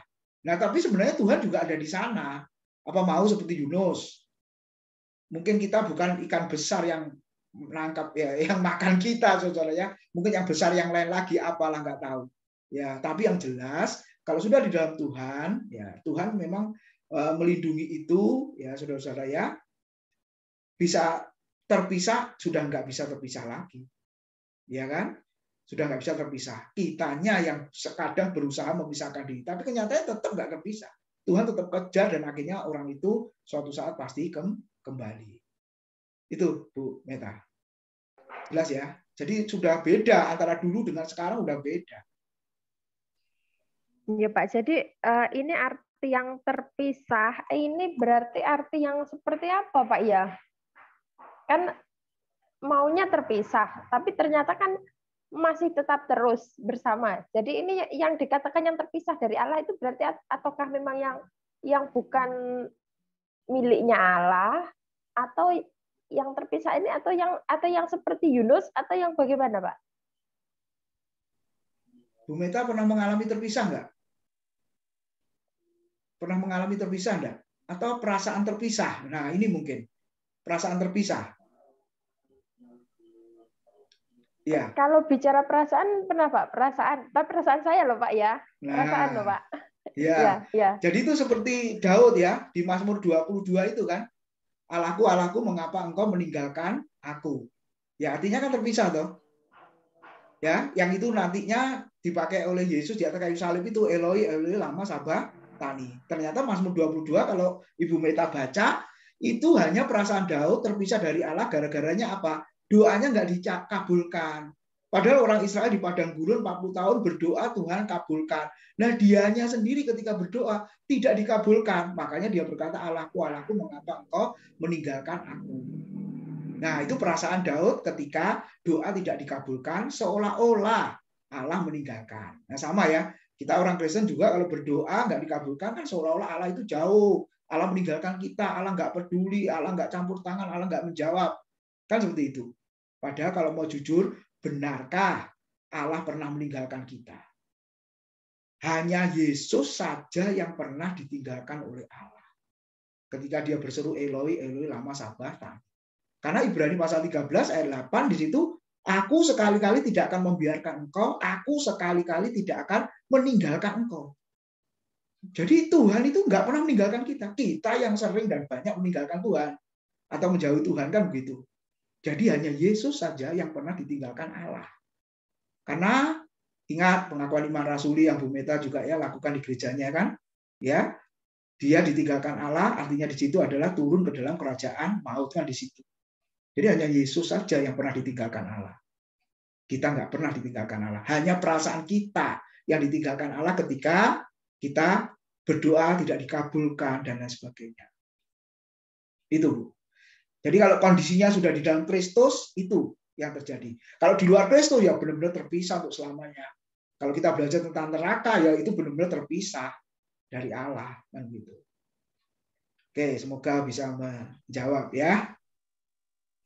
Oke. Ya, Pak. Terima kasih, Ya. Pak. Ya, silakan ditambah Bapak Ibu soal keterpisahan ini.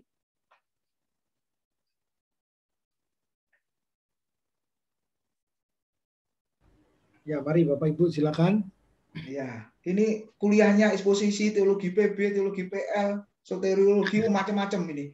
Berbahagia Bapak Ibu masuk kelas ini ya. Semua materi kuliah dapat. Nggak perlu masuk STT kalau begitu. Ayo, tentang dosa ada juga, tentang manusia. Aduh, lengkap.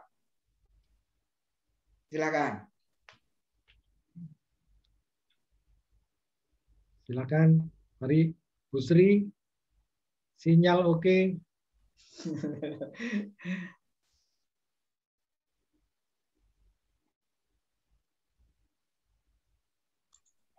Ya, Pak Bambang. Oh ya, Ya, Bu. mari Bu Yana silakan. Pak T, saya menyambung tadi yang terpisah itu, Pak. Iya. Kalau kita sudah dalam Tuhan, seharusnya kita nggak terpisah. Tapi kenyataannya tadi seperti tadi ya, kita merasa terpisah, jangan merasa terpisah. Seharusnya kita tidak terpisah. Nah, tapi kenapa Pak? Kok orang kalau tidak terpisah sama Allah, kok orang tuh masih bisa melakukan dosa ya Pak? Ya. Nah, kalau orang melakukan dosa, harusnya kan Tuhan tidak berkenan ya. Tapi kok tidak terpisah ya, gitu loh. Ya. Itu ya. Bagaimana? Itu aja Bu Yana? Iya Pak. Oh ya, baik. Silakan Pak Tim. Wah, ini susah ini. Coba Pak Bambang. Susah ini. Ya, memang kembali kepada pemahaman doktrin itu sebenarnya kan doktrin adopsi itu ya, yang menolong kita untuk memahami. Jadi kita menjadi anak-anak Allah itu jadi ini doktrin ya. Jadi ujungnya pada filosofi itu memahaminya secara doktrinal, tidak secara apa ini kronologis perjalanan kehidupan kita yang kadang jauh, kadang dekat dan lain sebagainya, itu kan terus up and down gitu. Nah, kalau mempelajari doktrin pengangkatan anak itu, adopsi itu, maka Allah itu menjadi Bapa, kita menjadi anaknya. Gitu. Nah, memang anak ini digambarkan sebagai anak yang Israel itu bangsa pilihan itu seperti keledai liar. Gitu ya. Nah, sebagai bangsa pilihan, sebagai keledai liar itu tetap ada dalam seperti biji mata Allah itu. Jadi gambarannya itu dekat sekali, tetapi kenyataannya ini bangsa yang tegar tengkuk yang jauh. Tapi sebagai anak Allah itu tidak pernah dibuang. Gitu. Nah, mungkin itu yang kalau menurut saya membantu untuk memahami bagaimana manusia yang dikasih Allah itu sehingga dia diberikan Roh Kudus itu untuk menuntun, untuk menginsyafkan, itu kan artinya bahwa manusia ini masih bisa berdosa dan lain sebagainya. Nah, maka pertolongan Allah ya dengan memberikan karunia Roh Kudusnya dimeteraikan dalam hidup kita itu dalam proses pengudusan. Dalam proses pengudusan kita ini terus dibentuk untuk menjadi manusia yang kudus dengan cara Allah, dengan karya Allah gitu ya. Makanya seperti contoh tadi Yunus diberikan contoh, Yunus itu nabi yang tidak mungkin dibuang kenabiannya di hadapan Allah. Sekalipun dia melarikan diri jauh, dia akan ditarik kembali, ya, diberikan porsinya karena dia sebagai nabi Allah, sebagai nabi pilihan. Nah, nanti kalau berbicara tentang doktrin pilihan lebih saklek lagi berbicaranya, ya. Nah, cuman harus hati-hati dipahami, jangan sampai salah artikan, disalah pahami, nanti akhirnya timbul fatalisme gitu ya. Fatalisme itu ya sudah, kalau saya dipilih, saya dikasih, saya tidak dibuang, saya tidak ini, ya sudah, saya mau ngapain aja sembarangan. Nah, ini sama sekali tidak pernah mentoleransi orang pilihan itu lalu menjadi semaunya, lalu Allah diam saja gitu. Nah, ini sama sekali tidak boleh disalahpahami dalam konsep seperti ini. Allah akan menghajar, Allah akan menghukum, Allah akan melakukan segala sesuatu untuk anak yang dikasihi seperti itu. Jadi keterpisahan mungkin dipahami seperti bapak dan anak itu ya, bapak dan anak, karena ya ini ajaran Alkitab, kita tidak bisa memahami lebih jauh kehendak Allah sepenuhnya, tetapi yang diberikan kepada kita adalah bagaimana kita ini kalau berdoa disuruh minta kepada Bapa. Ya, jadi mintalah, berserulah kepada Dia, ya Aba, ya Bapa, karena memang Dia adalah Bapa kita. Jadi doktrin Bapa itu memang tidak ada di luar Alkitab gitu ya. Yang ada hanya di dalam Alkitab. Nah, ini memang yang unik dari Alkitab atau iman Kristen itu, bagaimana relasi umat dengan Allah itu digambarkan sebagai bapak dan anak. Ini tidak ada dalam konsep iman lain selain Kristen, itu tidak ada. Nah, ini yang perlu mungkin kita terus pahami dalam kehidupan kita. Mungkin itu Pak Tim yang saya bisa sampaikan. Ya, makasih Pak Bambang. Jadi itu bicara status Bu Yena. Kalau tadi Pak Bambang sudah menjelaskan antara bapak dengan anak, ya anggaplah orang itu anak yang nakal. Jadi ketika anak yang nakal pasti ada akibatnya kan, dihukum, dicambuk, dipukul. Tapi kan tetap anak, ya kan, tetap anak. Nggak ada ceritanya mantan anak, kan nggak ada. Kalau mantan istri, mantan suami ada ketika orang tuanya bercerai. Tapi mantan anak nggak ada. Walaupun suami istri bercerai, tetap anaknya, ya kan. Nah, jadi soal keterpisahan tadi itu bukan loss ya, hilang, tidak. Tapi orang ini anggaplah anak yang nakal dan akan terima akibatnya nanti. Jadi kalau terus-menerus berbuat dosa, istilahnya ya, melakukan dosa, dia akan mengalami akibatnya. Ya, akan dihajar oleh bapaknya, istilahnya begitu. Ya, sampai kapan? Jadi apakah mau dihajar terus? Dan ternyata walaupun kondisi begitu, kita mengatakan dihajar pun juga karena bapaknya mengasihi kan. Tuhan mengatakan apa? Barang siapa kukasihi, ia kutegur dan kuhajar. Relakan hatimu dan bertobatlah. Nah, jadi terpisah dalam arti apa ya? Untuk sementara lah. Ya, boleh saya katakan untuk sementara. Tapi sebenarnya tidak terpisah untuk selamanya. Itu Bu Yena. Karena soal status tadi itu yang sudah mengikat kita. Ya, Paulus juga mengatakan kan, ingatlah dahulu kamu ya jauh, sekarang dekat. Oleh darah Yesus didekatkan. Nah, kalau sudah dekat, apakah bisa terpisah jauh lagi? Enggak, dalam arti kondisi seperti manusia lama tadi atau sebelum di dalam Kristus, kan enggak bisa. Itu Bu Yena. Gimana Bu? Ya Pak. Makasih Pak.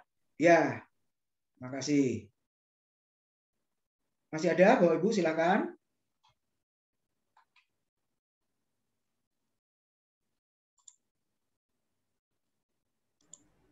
Ya. Pak Tim, berarti orang kayak tadi itu ya Pak, berarti dia itu Roh Kudus nggak bekerja ya Pak, di dalam orang itu. Kan dosa, masih dosa terus tuh. Tapi dia tidak terpisah selama. Berarti selama dia menjalani dosa itu berarti tidak ada Roh Kudus. Maksudnya Roh Kudus tidak menegur dia, tidak bekerja dalam dirinya dia. Gitu dah, Pak. Oke, bagus ini. Baca di Efesus, Bu. Ya, nanti sampai ke sana sih, tapi berhubung ditanyakan, coba Efesus pasal yang ke-4. Ya, ini masih yang datang sebenarnya, tapi tidak apa-apa. Efesus pasal 4, ayat yang ke-30. Nah, berlakulah yang ini, Bu Yena. Efesus 4 ayat 30. Silakan dibaca, Bu Yena. Kalau ada Alkitabnya di situ. Efesus 4 ayat 30. Ya, Pak. Ya. Dan janganlah kamu mendukakan Roh Kudus Allah yang telah memeteraikan kamu menjelang hari penyelamatan. Ya. Jadi yang berlaku ini, Bu Yena. Bukan Roh Kudus tidak bekerja. Karena ini konteksnya mulai ayat 17 kan manusia baru. Jadi kondisi manusia baru itu seperti apa? Ternyata ketika melakukan ayat-ayat di atasnya itu, ya ada perintah buanglah. Ya, apa yang dibuang? Dusta, apalagi ayat 26 marah, ya toh, terus 28 mencuri dan lain sebagainya, perkataan kotor, apalagi saudara ya, macam-macam di situ, pertikaian, fitnah, kepahitan, kegeraman itu ayat 31. Nah, jadi sekali lagi bukan Roh Kudus tidak bekerja, tapi orang ini apa Bu Yena? Menduka citakan Roh Kudus. Ya. Ini konteksnya manusia baru loh. Jadi menduka citakan Roh Kudus. Nah, kalau terus-menerus nanti seperti di Tesalonika memadamkan roh. Nah, ini perlu KKR nih orang-orang yang begini nih. Nah, ini termasuk orang Kristen yang tanda petik agak nakal ya. Saudara ya, yang selalu menduka citakan orang tuanya lah. Itu anak yang seperti apa? Nah, tadi bicara hubungan ya antara bapak dengan anak. Kalau bapaknya selalu susah, ibunya selalu susah melihat anaknya, berarti kan anaknya selalu menduka citakan orang tuanya.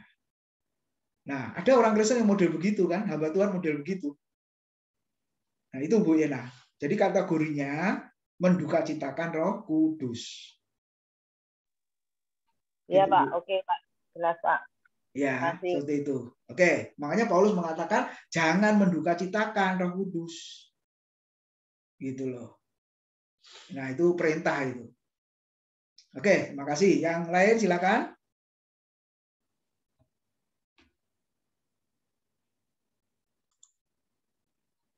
Mau menambahkan Pak Bambang sehubungan dengan itu? Cukup. Materinya tentang Roh Kudus ini ya. Luar biasa. Ya. Baik. Kalau sudah tidak ada, Pak Bambang. Ya, Bu. Apa bedanya Roh Kudus? Ini 1 semester ini, 2 semester Roh Kudus sendiri, malaikat sendiri ini. Bu, Roh Kudus adalah Allah, malaikat bukan Allah, Bu, ya. Malaikat adalah utusan atau pelayan. Kalau Roh Kudus adalah Allah. Ya, Bu Indah. Jelas? Nah, kalau Roh Kudus itu Allah, ya tahu. Nah, setiap manusia itu kan punya Roh Kudus, berarti lah banyak Allahnya. Wah, ini saya susah jawabnya ini ya. Roh Kudusnya tetap satu, Ibu. Nah, sama seperti Yesus mati. Yesus mati di atas kayu salib berapa kali, Ibu? Yesus mati di atas kayu salib berapa kali? 1. 1 kali. Ibu Indah waktu berdosa lalu percaya Yesus, itu Ibu percaya Yesus mati bagi dosanya Ibu? Percaya? Iya. Ya, oke. Lalu saya percaya, Pak Bambang percaya, Bu Yena, orang lain percaya. Katakanlah ada 20 yang percaya Yesus. Yesus matinya berapa kali? Apa 20 kali? 1. Iya, 1 kali. Jadi 1. Bukan banyak ya. Jadi kalau ada orang berdosa yang bertobat, katakanlah yang 1.000.000 kali. Waduh, kasihan Yesus mati yang 1.000.000 kali. Oh tidak, Yesus tetap mati 1 kali. Jadi bukan banyak kali. Ya toh, sama. Roh Kudus 1. Bukan banyak. Ya. Saya kira tiap manusia itu kan punya Roh Kudus. Nah, itu berarti Roh Kudus itu banyak. Oh. Ya. Allah. Ya. Tuhan itu ada di rumahnya Bu Indah. Terus di rumah saya nggak ada gitu ya? Enggak kan? Ada. Enggak, maksudnya Bu Indah itu gini loh. Tiap Iya. orang kan punya Roh Kudus Iya, toh. sama. Berarti Ya. Roh Kudus itu nanti kan utusannya Allah. Bukan utusannya Allah, dia adalah Allah. Jangan bilang utusan Allah. Salah. Roh Kudus itu ya Allah. Ya, Bu Indah, jangan keliru. Oh iya, gitu Bu Indah keliru. Saya Ya. kira Roh Kudus itu ya utusannya Allah. Nanti misalnya Bukan. orang ini Bu Indah misalnya salah, dosa, dicatat sama Roh Kudus. Bukan. Nanti sama Roh Kudus dilaporkan ke Tuhan Yesus. Bukan. Roh Kudus itu Allah. Nanti belajar Tritunggal ya. Allah Bapa, Anak Allah, terus Allah Roh Kudus gitu ya. Nah, kalau malaikat itu? Malaikat itu ciptaan. Nah, malaikat itu utusan. Ya, kalau disuruh ke rumah Bu Indah, dia tidak ada di rumah saya. Disuruh ke rumah saya, tidak ada di rumah Bu Indah. Tapi kan malaikat itu kan banyak, Pak Bambang. Iya, banyak. Namanya banyak. Ada Mikael, ada Gabriel, macam-macam. Punya nama masing-masing, karena ciptaan itu ciptaan. Ya. Ya, Pak Bambang, makasih. Iya, oke, makasih. Ya Pak Bambang, mungkin silakan. Ya, Pak Fendi. Penasaran yang tadi. Pak, kembali lagi ke Efesus 2 ayat 8, Pak. Karena kasih karunia orang diselamatkan oleh iman, Pak. Ya. Ketika orang menerima kasih karunia, tentu dia akan mengerjakan keselamatan itu, Pak. Iya. Ya. Nah, kalau contoh tadi dikatakan bahwa orang itu jatuh terus, ya.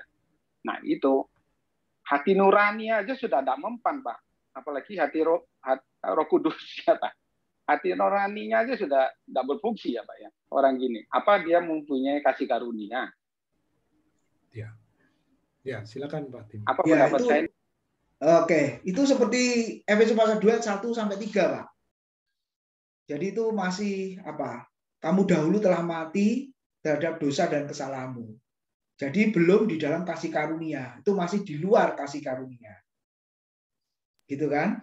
Jadi bahasa Alkitab itu di dalam Kisah Rasul itu sangat jelas ya, jemaat itu hidup di dalam kasih karunia yang berlimpah-limpah. Nah, berarti lawannya apa? Berarti ada orang yang masih hidup di luar kasih karunia. Gitu. Jadi bukan Allahnya apa? Memang Allah belum menjangkau, ya, kasih karunia Allahnya belum diberikan kepada dia. Seperti itu. Ya, seperti itu. Jadi di luar kasih karunia, Pak Pendi ya. Kalau kondisinya begitu loh ya. Nah, kalau sudah di dalam kasih karunia atau di dalam Kristus, ya nggak mungkin. Iya kan? Nggak mungkin. Itu. Jadi bukan sengaja berbuat dosa, senang dengan dosa. Sudah nggak nikmat lagi dosa itu. Ya kan diubahkan. Efesus 2 yang kelima itu ketika itulah Allah telah menghidupkan kita, melahirbarukan kita sekali, sekejap, seketika. Berarti perubahan natur ya, perubahan yang radikal kan? Kemarin saya sudah jelaskan itu, sampai ke akar-akarnya. Kata dasar radik itu akar artinya. Jadi yang dirubah apanya? Kemauan kehendak itu. Yang tadinya tidak bergairah, akhirnya bergairah untuk Tuhan, kan begitu. Itu Pak Wendy. Ya, berarti hati-hati Pak ya. Banyak orang GR ini Pak. Menerima Tuhan. Iya, kadang-kadang pada akhirnya. Bahkan mungkin salah satu contoh ya, saya cuma dengar ya. Kesaksian dari pendeta bahwa bahkan temannya Billy Graham itu Pak yang lebih jago khotbahnya dari Billy Graham Pak. Pada akhirnya dia juga meninggalkan Tuhan. Padahal dia siapa ya? Saya lupa namanya itu. Padahal dia cuma melihat satu majalah di Afrika ya. Ada satu anak yang mengangkat batoknya kelapa itu mau menadai air hujan. Tapi orang itu begitu miskinnya. Akhirnya dia bertanya, di manakah Tuhan? Akhirnya dia nulis buku kalau tidak salah Farewell God ya. Bahkan dia meninggalkan Tuhan. Itu teman sepelayanan dari Billy Graham. Ya, yang dapat saya disimpulkan bahwa kasih karunia itu kita enggak tahu ya Pak ya, kalau enggak ya sampai akhirnya susah. Apa begitu Pak simpulannya? Ya, kita kan taunya dia meninggalkan Tuhan. Tapi apakah sampai akhirnya kita mengetahui benar-benar bahwa orang itu meninggalkan Tuhan? Ada info berikutnya enggak, Pak? Karena dia bekerjanya sudah nyimpang. Bahkan dia itu punya apa majalah yang porno, sudah jadi orang kaya gitu loh. Ya, saya cuma dengar khotbahnya kan kayak gitu. Saya enggak tahu persis ya. Mungkin Pak Bambang tahu itu orangnya siapa itu. Kayaknya pendeta. Itu namanya Charles Templeton. Jadi Charles Templeton ini memang dikisahkan sebelum Billy Graham menjadi penginjil hebat. Sebenarnya Charles Templeton ini muncul sebagai pengkhotbah yang luar biasa, yang punya karisma dan sebagainya. Nah, akhirnya dia meninggalkan kekristenan itu ya. Jadi meninggalkan kekristenan ya karena tadi yang dicerita Pak Fendi itu. Nah, memang ini Pak Fendi. Jadi terhadap kasih karunia ini jangan ada ekstrim kiri, ekstrim kanan ini. Jadi mesti memang perlu hati-hati. Jadi jangan sampai mania, jangan sampai fobia gitu ya. Ada orang yang fobia, ada orang yang mania. Jadi ini ekstrim kanan, ekstrim kiri. Jadi kalau saya sih seperti Paulus itu mengatakan bahwa aku ini seakan-akan hidup belum diselamatkan. Gitu. Jadi aku ini menjalani kehidupan seakan-akan aku ini menjadi orang yang belum diselamatkan. Jadi gairahnya dia itu seakan mengejar gitu. Tapi bukan juga artinya tidak diselamatkan, bukan. Tetapi ini yang harus diwaspadai. Sehingga dia berbicara kepada Timotius itu dia mengatakan hati-hati terhadap ajaranmu. Ya, jangan sampai kamu mengajarkan ya tetapi kamu sendiri itu sebenarnya ditolak. Jadi tadi itu Pak Fendi. Jadi ya jangan sampai orang kegeeran itu ya. Kegeeran itu artinya ya sudah gitu ya. Itu fatalisme itu kan gitu. Nah, sudah kalau sudah terima kasih karunia ya sudah gitu. Nah ini enggak. Jadi kerjakan keselamatan itu tetap menjadi satu tanggung jawab yang tidak boleh dilepaskan gitu. Ya, kerjakan keselamatanmu dengan takut dan gentar. Itu seakan-akan hidup ini seakan-akan tidak menerima kasih karunia itu. Gitu. Jadi maka Tuhan Yesus mengatakan jika hidup keagamaanmu tidak lebih dari hukum orang Farisi, gitu ya. Wah itu kan siapa yang bisa masuk surga, Pak? Nggak ada. Jika hidup keagamaanmu tidak melebihi orang Farisi, cara beribadahnya, kamu tidak bisa masuk surga. Jadi peringatan yang sangat keras dari Tuhan Yesus sendiri mengatakan hidup keagamaanmu itu harus lebih daripada orang Farisi. Nah, artinya Yesus tidak membiarkan umatnya itu easy going gitu ya. Ya sudahlah jadi Kristen ya sudah begini, terima kasih karunia ya sudahlah begini. Wah ini jauh dari kita punya pemikiran tentang kasih karunia dan sebagainya, enggak begitu ya. Nah mungkin di situ ya. Jadi Paulus sendiri juga bukan menjadi orang yang menjadi ekstrim yang tidak artinya mengabaikan, mengatakan keselamatanmu dalam Filipi ya, nanti dalam surat Efesus jangan mendukakan Roh Kudus ya, jangan memadamkan roh gitu. Artinya hidup ini yang super hati-hati ya, sangat serius dan lain sebagainya. Nah itu peringatannya sih di situ. Maksudnya untuk aplikasi dalam kehidupan itu tentang kasih karunia itu dihargai sedemikian rupa itu. Ya, jadi menghargai kasih karunia itu sebenarnya pesan yang harus ditekankan gitu, yang harus ditekankan. Ya, mungkin itu Pak Tim yang saya bisa. Makasih Pak Bambang. Jelas Ya. Pak. Baik, Pak. Penjelasan makasih Mas. Ya, puji Tuhan.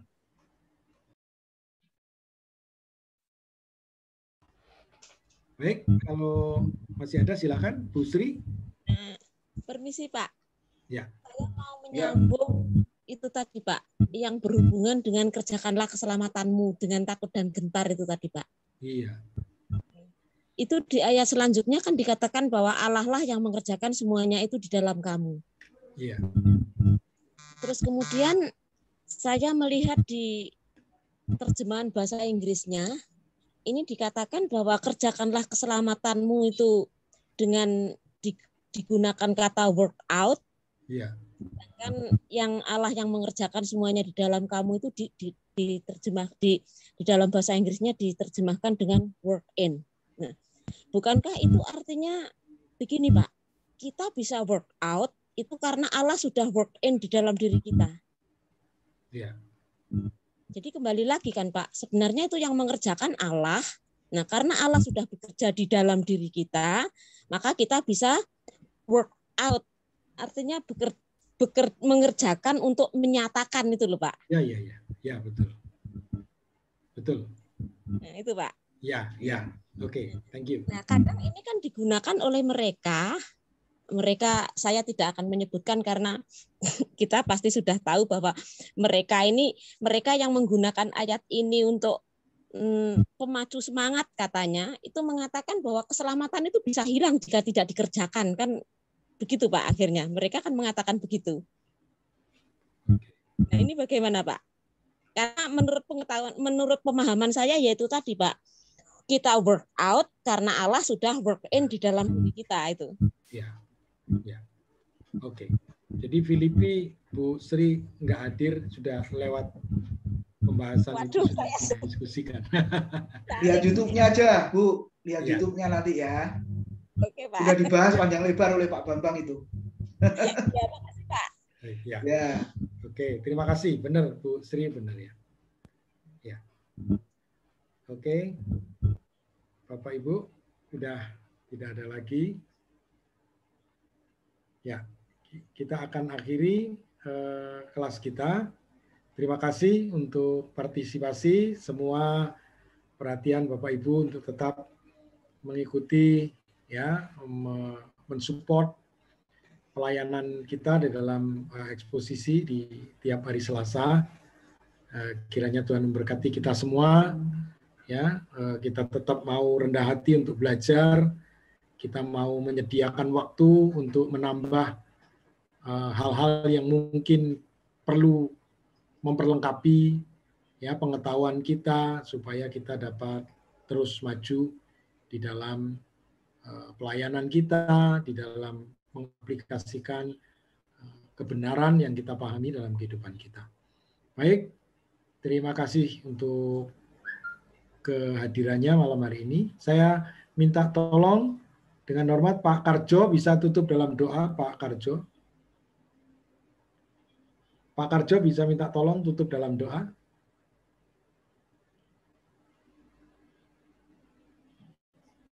Belum on, Pak. Ya. Ya. Masih bising ini Pak, anu terawih itu loh. Enggak apa-apa, Pak. Enggak apa-apa. Ya. Double doanya mantap. Mari satu dalam doa. Bapa kami dalam surga, kami bersyukur malam hari ini kami masih boleh berkumpul bersama untuk belajar firman-Mu. Kiranya hamba-Mu telah berhenti untuk berbicara, tapi kami percaya Romo yang Kudus senantiasa terus untuk berkarya dalam kami pribadi, sehingga kami semakin bertumbuh iman kami melalui kebenaran firman-Mu. Dan seberapa banyak firman yang kami pelajari, Tuhan sendiri yang senantiasa memberikan kekuatan, kemampuan, sehingga kami boleh belajar menjadikan pelaku daripada kebenaran firman-Mu. Berkati kami semuanya, baik yang hadir maupun yang tidak hadir, kiranya di lain kesempatan kami boleh bersama-sama kembali untuk belajar firman-Mu, dan kegiatan-kegiatan yang lain kami juga boleh mengikuti semuanya oleh karena kasih dan kemurahan Tuhan. Terima Terima kasih Bapak, terima kasih. Kami percaya di mana kami akan berpisah untuk istirahat malam hari ini. Kami yakin pemeliharaanmu, penyertaanmu malam hari ini senantiasa boleh menyertai kami semuanya hingga kami boleh istirahat dan pagi hari kami juga boleh menjalankan aktivitas kami. Tuhan yang senantiasa memberkati. Terima kasih Bapak, kami serahkan semuanya di dalam doa ini hanya di dalam nama Tuhan kami Yesus. Haleluya. Amin.